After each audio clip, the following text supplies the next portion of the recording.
Welcome back to the Hair of the Dog podcast. I'm your host, Nicole Begley, and today, if you're an animal lover, which you're listening to the Hair of the Dog podcast, so chances are you're definitely going to want to stick around for this interview. I'm chatting with Jesse Villemaire, and he is from Follow Me North and Follow Me North Pets, and he is first and foremost a wildlife photographer. Not any wildlife photographer, a pretty incredible wildlife photographer.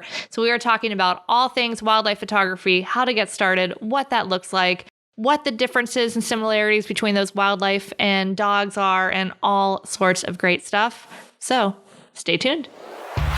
Welcome to the Hair of the Dog podcast. If you're a pet photographer ready to make more money and start living a life by your design, you've come to the right place.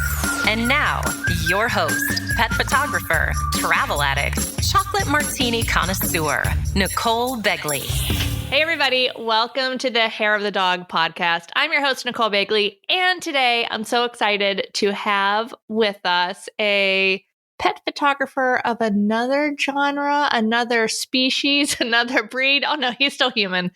Jesse Villemaire, welcome to the podcast. So excited to have you here. Thank you. Thank you for inviting me on. Of course, of course. Super excited to have you. Your business is Follow Me North, and you are up in, let me see if I get this right or if I butcher it, Algonquin Park or National Park? Yes, okay. Algonquin Park. Excellent. Up north of Toronto. Yeah, it's a couple hours north of Toronto. So not too far from the big city, but It's very remote up here. Nice. Yeah, I keep on getting it confused. We were in Boston last summer and we went up to Algonquin, Maine, which I'm like, similar, not the same. But there's moose there as well, right? Yeah, not quite down that far south, I don't think. Oh. It's a cute little tourist town on the coast. But anyway. Different Algonquin. Yes. Yeah. It's spelled differently. It's the US versus the Canadian side. But anyway. So yeah, I had the pleasure of, meeting you in Hound Vision last month. We had a blast photographing dogs. And when your application came through for Hound Vision, I was like, oh my gosh, who is this guy? This work is beautiful because it was mostly, when I went to your website, you have the moose and the beaver and the loons and all the things. So Canadian. I know. I love it. So you have this whole wildlife photography brand. How long have you been having your Follow Me North Maine photography wildlife brand? I think that started in 2014 when I bought a cottage up here near Algonquin Park because I was traveling in from Cambridge, Ontario, which is about 3 hours to drive up north. And I was always in the back of my head, I was like, I'm going to get a place up here. It's so beautiful. It's that place to escape. But for those people that have a cottage and they escape to the cottage, you find that it's usually a lot of work because you get up to the cottage, then you have to cut the grass. You got to fix the deck. You got to, the roof's leaking, whatever the case. But I was like, I'm going to finally find a way to move up here one day. And I think that was, back in 2014 when I bought the property, that's when I was thinking about it. And fast forward quite a few years. I think it's been about 3 years that I've lived up here full time now. And that's when I think the photography push really started to happen up here. And I was already dabbling in wildlife photography.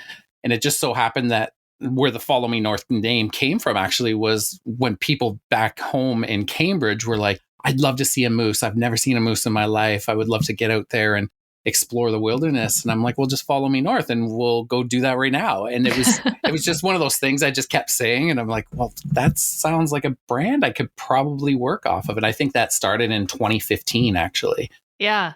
Oh, that's fantastic. So have you always had an interest in photography?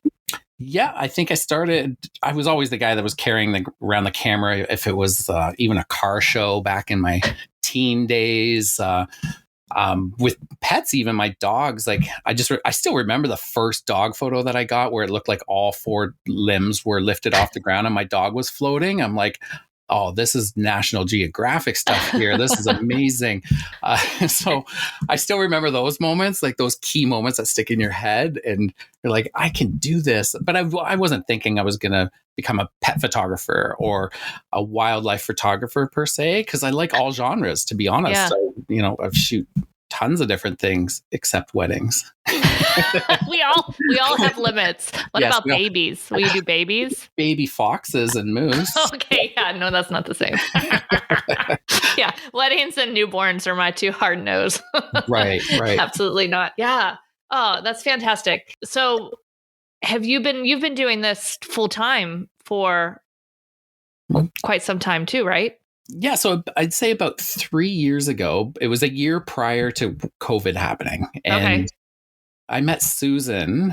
Susan's my fiance. She's also my partner in Follow Me North photography. So when I met Susan, I met her online through the hashtag Algonquin Park, believe it or not, on Instagram. And I think I sent her a message, something like her and her friends were camping. And I'm like, oh, I noticed you're a photographer. Would you like to meet up and we'll go look for moose together or something? That slide into the inbox or the DMs. And she ignored me because it went into that hidden folder. Right. I'm going to think it did, or maybe she did ignore me. I don't know. That's the story she's telling. That's what she's telling me. So then anyway, I think a month went by and she finally responded to me. And I picked her up in Toronto because she was living in Toronto at the time as a photographer, and she was doing a lot of still photography. Like she was doing like art, a lot of like studio work and stuff like that. And she just loved the outdoors. And I'm like, well, let's get together and we'll hang out and we'll maybe go to Algonquin. We both have a passion for photography. We both have a passion for outdoors. Let's do it. And I feel like seriously, like from that weekend that we met, she hasn't left, Yeah.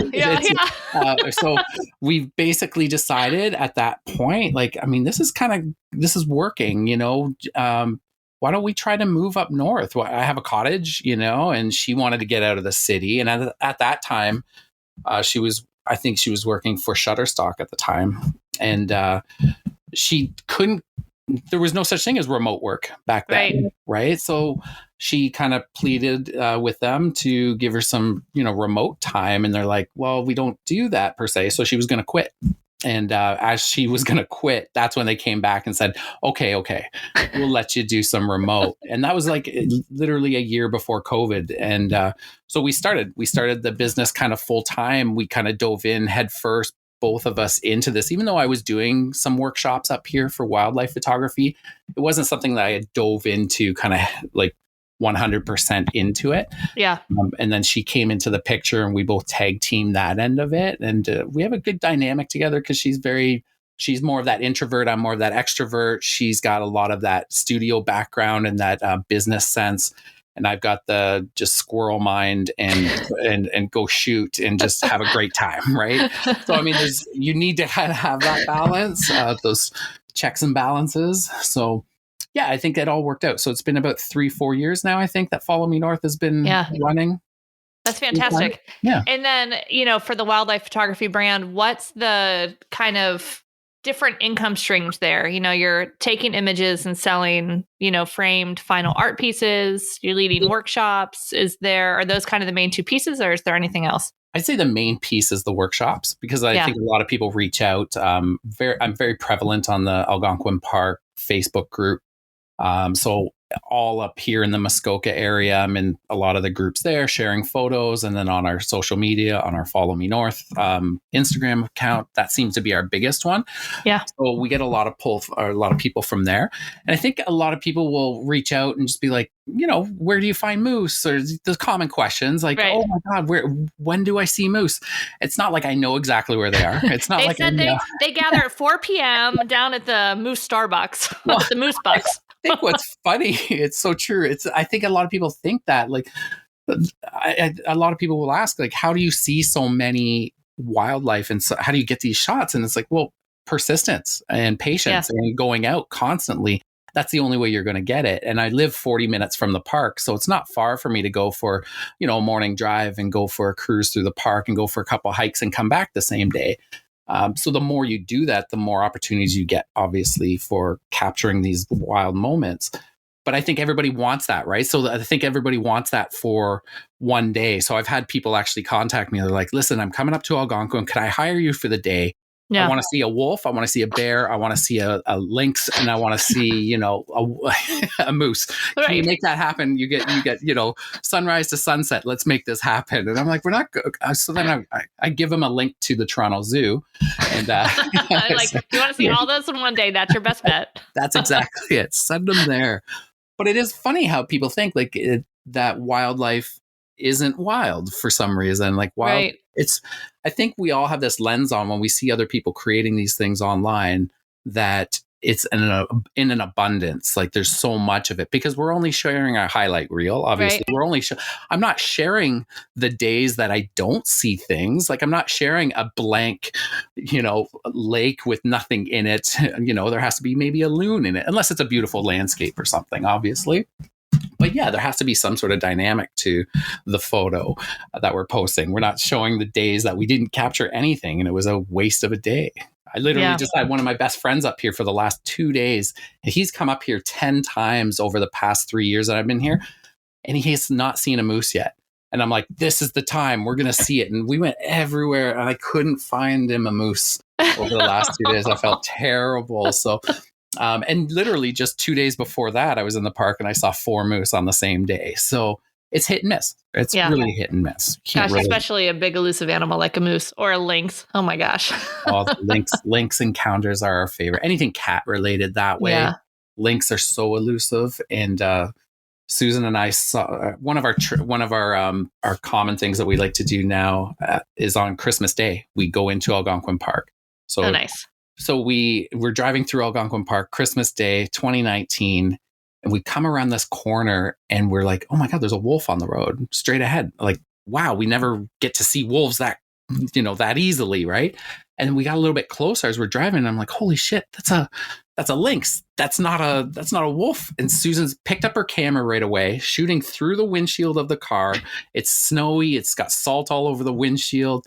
And I'm driving, so, and of course, shutter speed's way off, ISO's too low. But she captured a shot of it as it was running.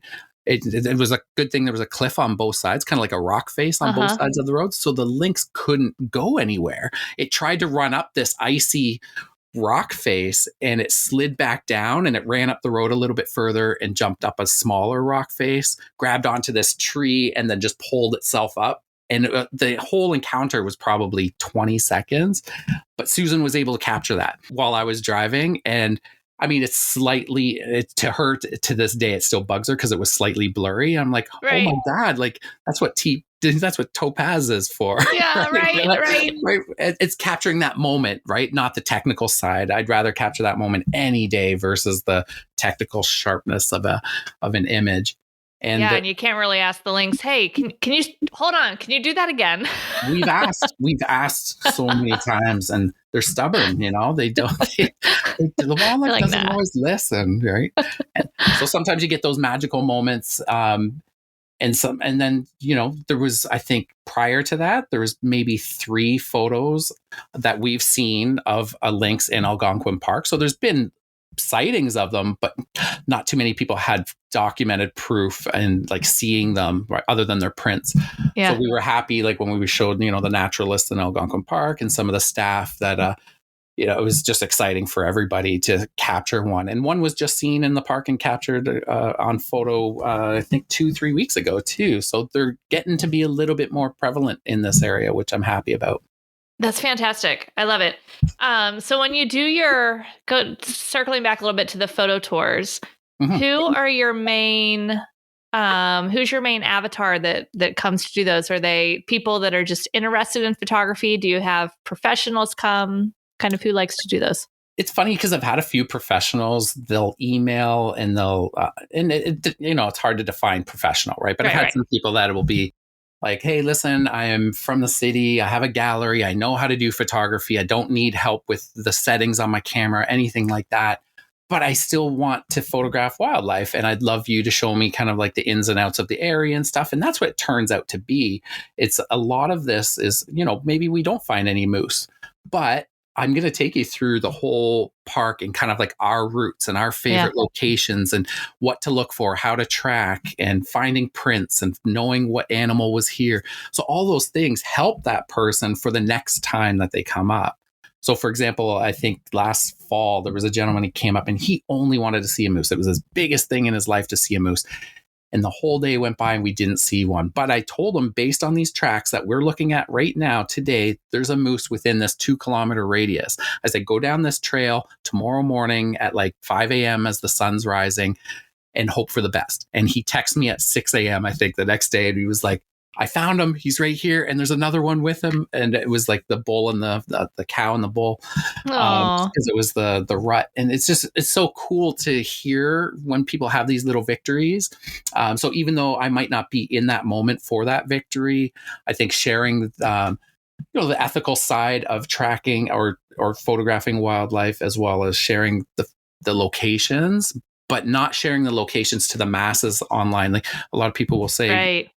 It's scary, right? Like as soon as you post something on social media, if I was taking a picture of a fox den right now and posted a photo, number one question is, where is that fox den?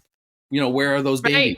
Right. Where is it? And it's unfortunate that people will kind of share that kind of stuff. And then the next day there's 12 photographers. The day after that, there's 24 photographers. And then they're feeding that animal. And so a lot of our workshops is based on teaching people the ethical side of wildlife photography. Yeah, that's so important. The most important. Yeah. Yeah, absolutely.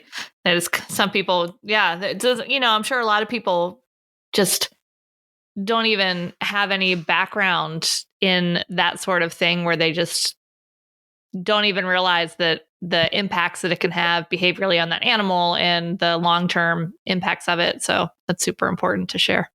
100%. I think we all kind of think of any animal as kind of like our domestic dog, our pets, right? And this animal that walks up to me looks kind of cute and it looks hungry. How do we know it looks hungry? It's just because it's looking at us with that tilted head and the wide eyes. And it's like, feed me, right? No, that animal's doing okay in the woods. He can go find himself some rodents, that fox and such. And, there's that whole debate online. You'll always hear it, well, that fox is still, hunting and it's still bringing food home. What's wrong if I feed it a Dorito or a hot dog or something like that? And you're habituating that animal. So it's going to come up to cars and it's going to come up to people. It's going to come up to the side of the road and potentially get hit by another car. So we've seen it, unfortunately, in the park happen quite a bit. Yeah, that happens a lot. With the bears too. You guys have black bears up by you? Yep. Black bears. Mm-hmm. Yeah. And, black bears are not quite as dangerous as the grizzlies, but I mean, any of those bears, if they get too habituated to people, it's a death sentence for the pair, because it just becomes a dangerous nuisance to people. And so they have to relocate them, and sometimes they can't. And so don't feed the wildlife, everybody. Yes. Just your dogs. Just feed your dogs. Yes. This is your public service announcement for the day. Don't feed the wildlife. But speaking of dogs and wildlife, what are some of because you have your Follow Me North, still your wildlife brand, and your new Follow Me North Pets brand, which is super exciting. Yeah. What are some of the similarities and differences between photographing wildlife and dogs? Oh, wow. That's exciting. It's exciting to talk about because you sometimes don't realize the kind of crossover. It's funny because a lot of times I bet you people are more like, hey, let's say I'm a dog photographer, a pet photographer, and then they kind of want to do dabbling of wildlife on the side. Whereas I wildlife, and now dabbling with pet photography on the side, right? But I was always doing a little bit of pet photography, but never really branding it. So what I had the issue with was my Follow Me North brand was so wildlife together, like to put wildlife and pets together on the same website. It just kind of seemed weird. So because Follow Me North was doing well, I just continued another website called followmenorthpets.com, and it seemed to be the right fit so far, because we just launched it this week. So Yay! I'm so excited. So we have somewhere we can actually put that stuff. But the differences between it, not so much, because what you're doing with wildlife is you're looking for those key moments. You're looking for those stories, the storytelling within a photo as well. I'm looking at the environment. I love doing environmental portraiture. So putting a wildlife animal in the scene of whatever's going on, right? So when we were in Lake Tahoe at Hound Vision, like that was my jam. I love that. There was just a gorgeous backdrop, and you have this magical specimen of an animal, which is the dogs that were just beautiful, the dog models, all of them.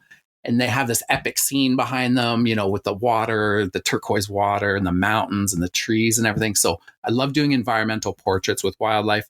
And I just kind of brought that over to pet photography as well.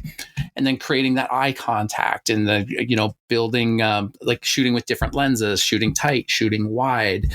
The best thing about dog photography is I get to, put it on a leash. I can tell it to sit and stay. And sometimes they do. I can feed it a treat and not be like yelled at. Right. Feel terrible about it. So there's some bonuses that way. I wouldn't say it's easy or by any means. Anybody that's out there listening to this doing pet photography knows there's some definite challenges.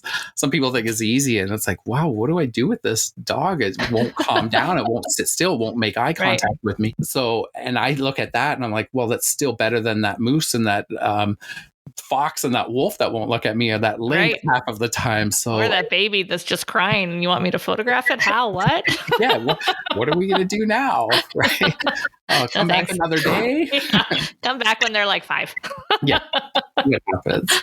So 5's the magic answer. That's the answer for everybody. I don't know. It could be some days like 2, because either at 2 they're really fun to photograph, or it's just a total nightmare. It just depends on the day.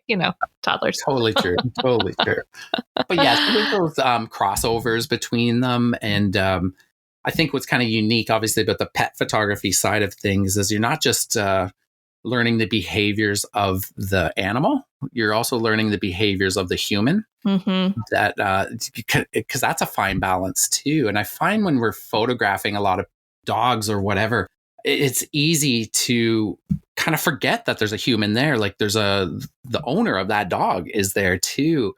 And I think we're all taught like behave with the dog, like know the dog's behavior and know that.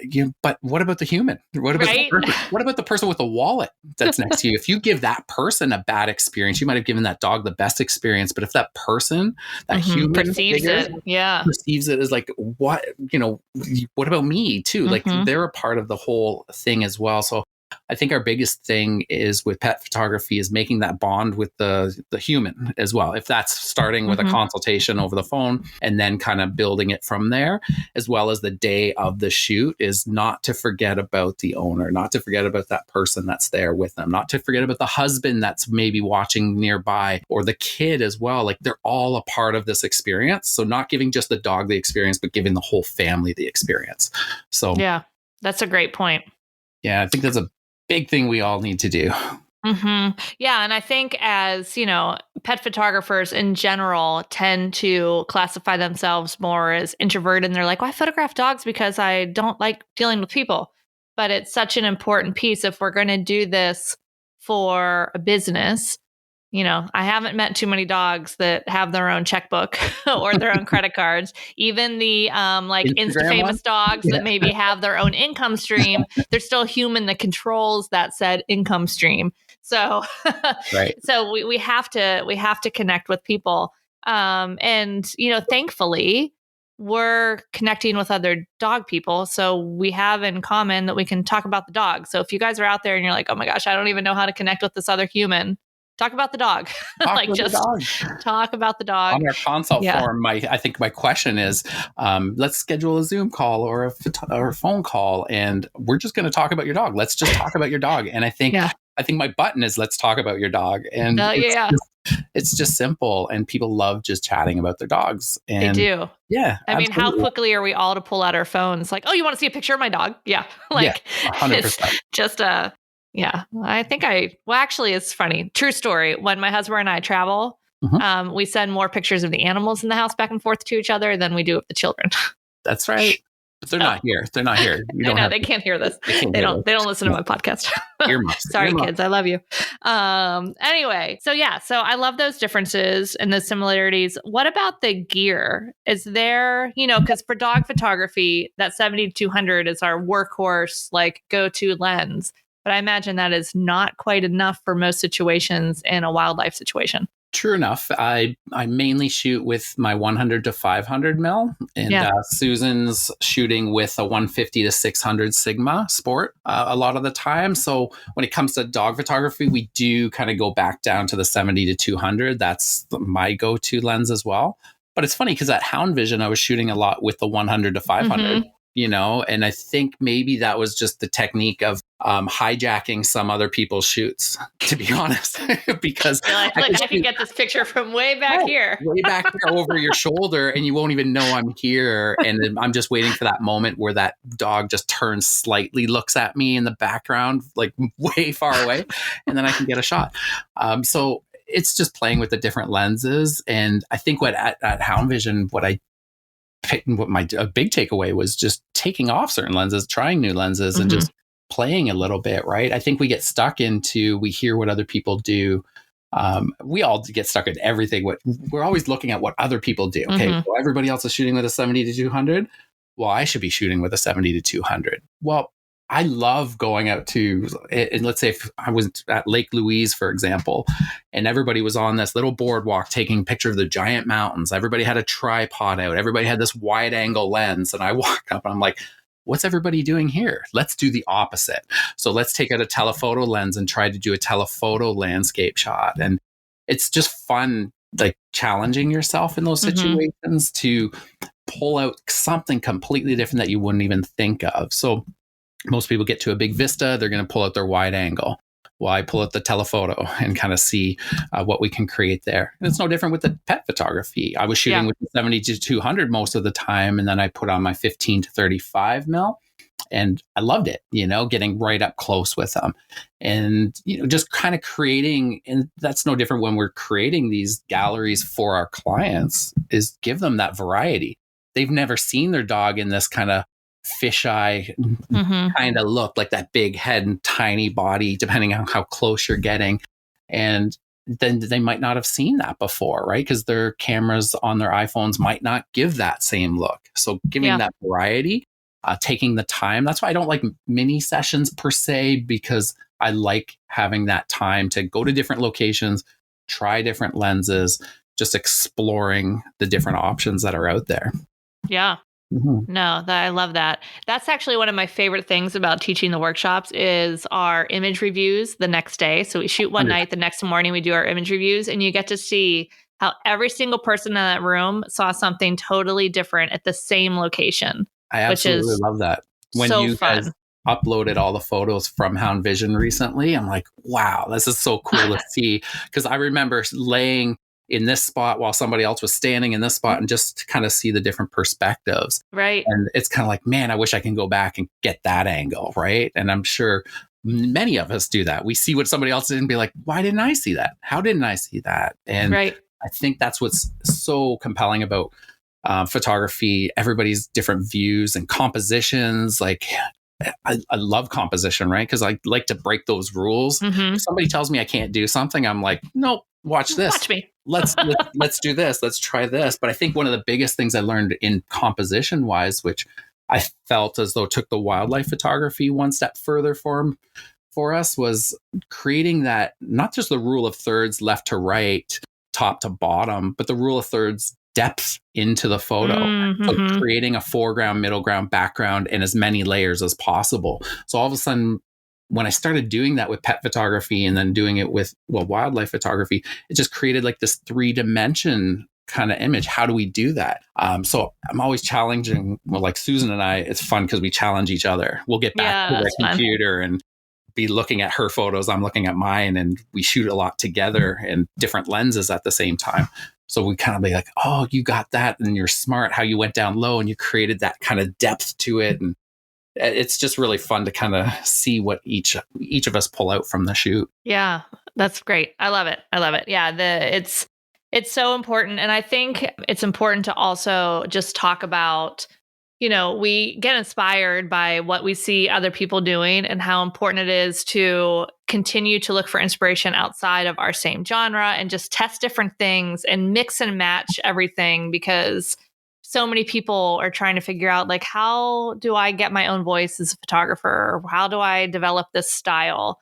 And so they're tempted to sometimes look at, oh, well, this person's successful. They're successful. Maybe I should do that style too. And it's not about that style. It's about staying true to your artistic voice. And that when you're like really truly digging into who you are artistically and like mixing and matching different things and creating something uniquely yours, I think that's what causes the success, more so than just being like, oh, I'm supposed to use this lens and do that thing and create this piece. And then that's what everybody wants. So that's what I must do. 100%. I find like if you follow your passion, the money will follow, right? Like if you shoot what you love, the business will grow more. People will see your passion and want to pay you for that passion. Instead, I think a lot of people will look towards exactly what you said, is looking at other people. And I've learned now over the years, and I'm guilty of it, we all are. We look at other people's stuff and we look at how other people are doing things. And then at the end of the day, I'm like, I'm just so focused on all my competition instead of focusing on my client.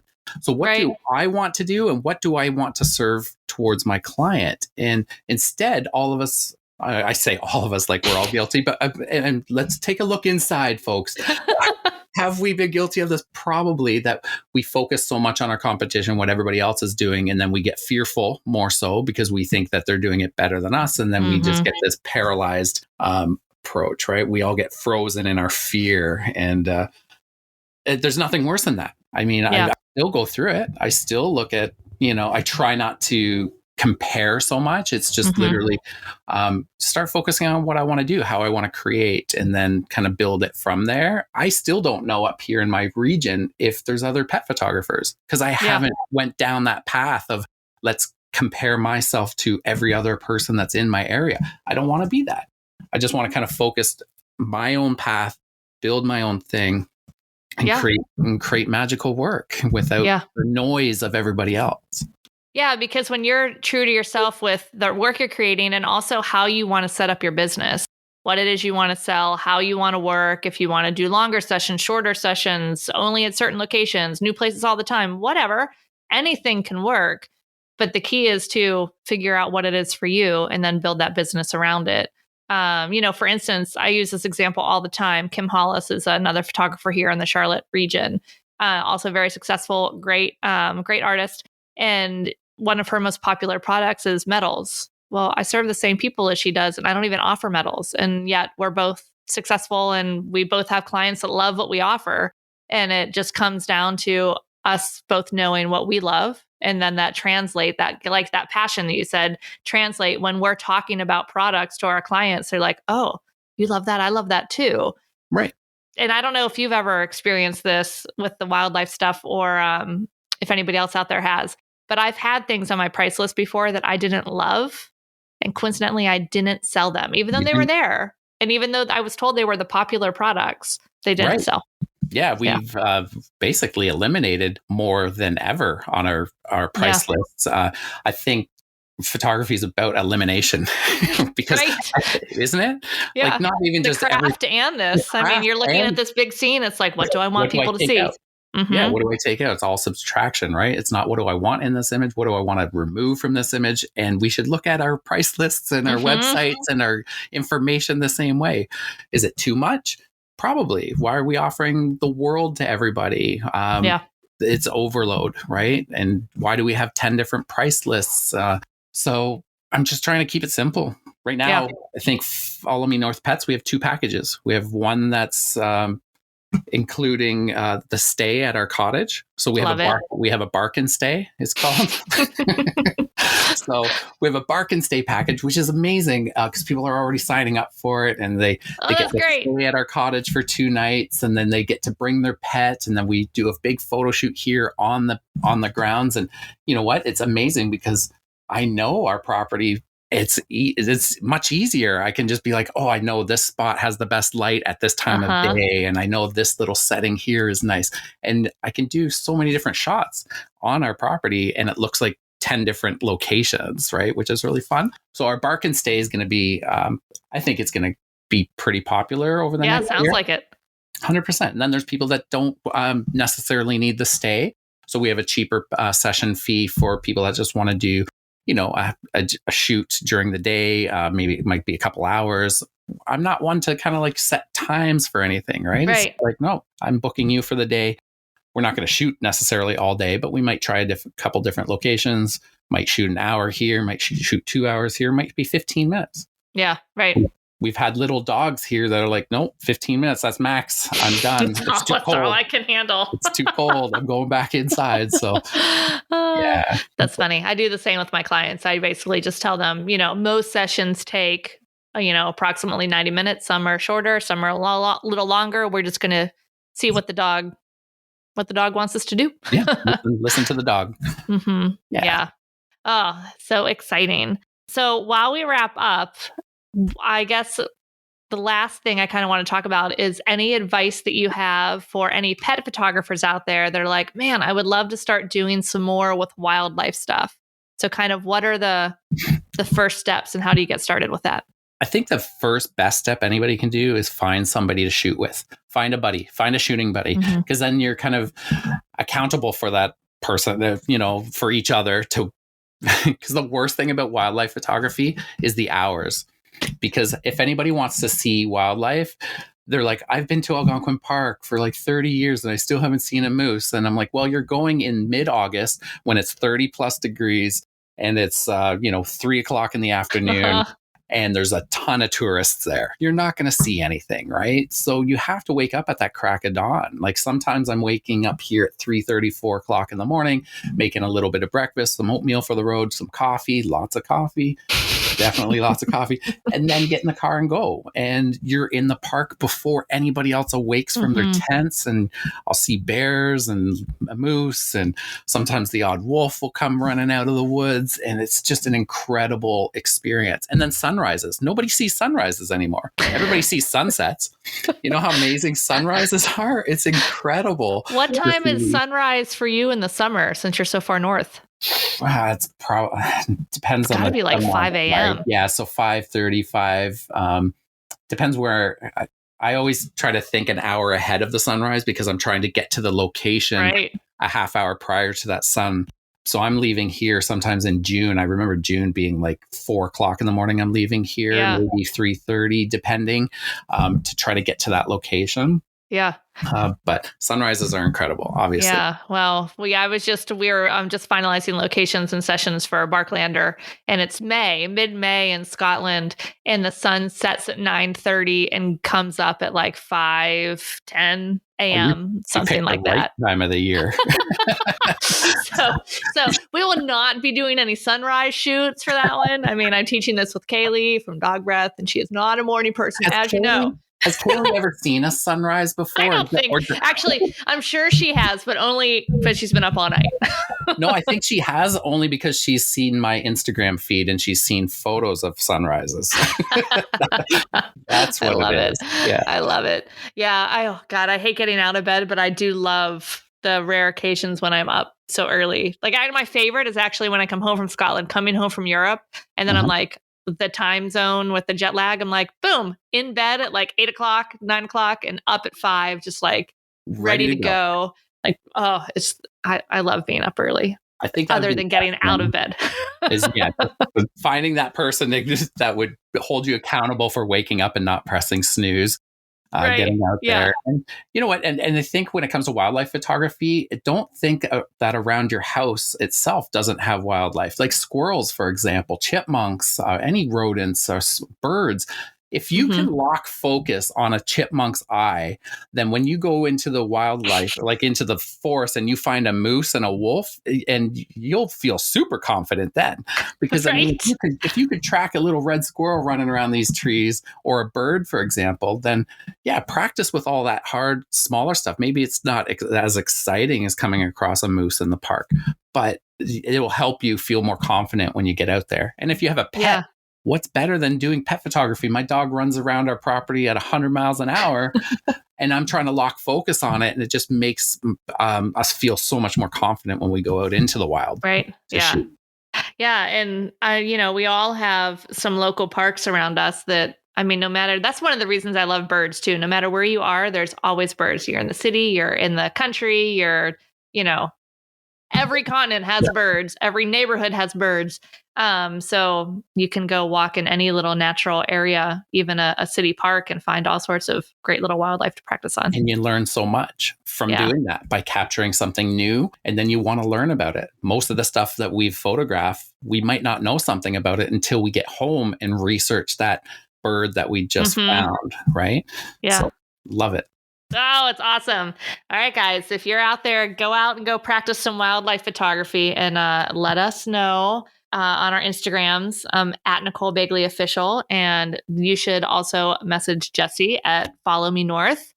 And let us know what you guys are capturing out there. Yeah. Jesse, thank you so much for taking the time to chat with us about this. Getting up to visit you and go see I want to see all the things in like 2 hours. You got 2 hours to book with me, no problem. Yeah, and just at sunset, no sunrise, and the whole Canadian experience wrapped into one. I'll bring some Tim Hortons, some coffee, some Timbits as well, and maple syrup. We'll bring that too. Okay, excellent. Have to bring the maple syrup scotch. Is that what you brought to Hound Vision? No, the maple whiskey from Quebec. Yeah, yes, that was delicious. That was so good. Good on That's for the sundowner time. Or maybe a little on your coffee if you need to in the morning. Yeah. Whatever. We don't judge. Or in the hot tub. Perfect. All right, Jesse, again, thank you so much. Let everybody know again where they can find you online if they want to follow along with your gorgeous wildlife photos and pets. I think the best bet is on Instagram. Follow Me North is the one account, and then our new account is Follow Me North Pets. So it's pretty easy to find. And then on our website is again followmenorth.com and followmenorthpets.com as well. Perfect. Yay. Yeah. Well, thanks again for having this conversation, and we will talk to you soon. Thank you, Nicole. See you soon. All right. Bye, everybody. See you next week. Thanks for listening to the Hair of the Dog podcast. This was episode number 144. If you want to check out the show notes for access to any of the resources that we mentioned, simply go to www.hairofthedogacademy.com/144. Thanks for listening to this episode of Hair of the Dog podcast. If you enjoyed this show, please take a minute to leave a review. And while you're there, don't forget to subscribe so you don't miss our upcoming episodes. One last thing, if you are ready to dive into more resources, head over to our website at www.hairofthedogacademy.com. Thanks for being a part of this pet photography community.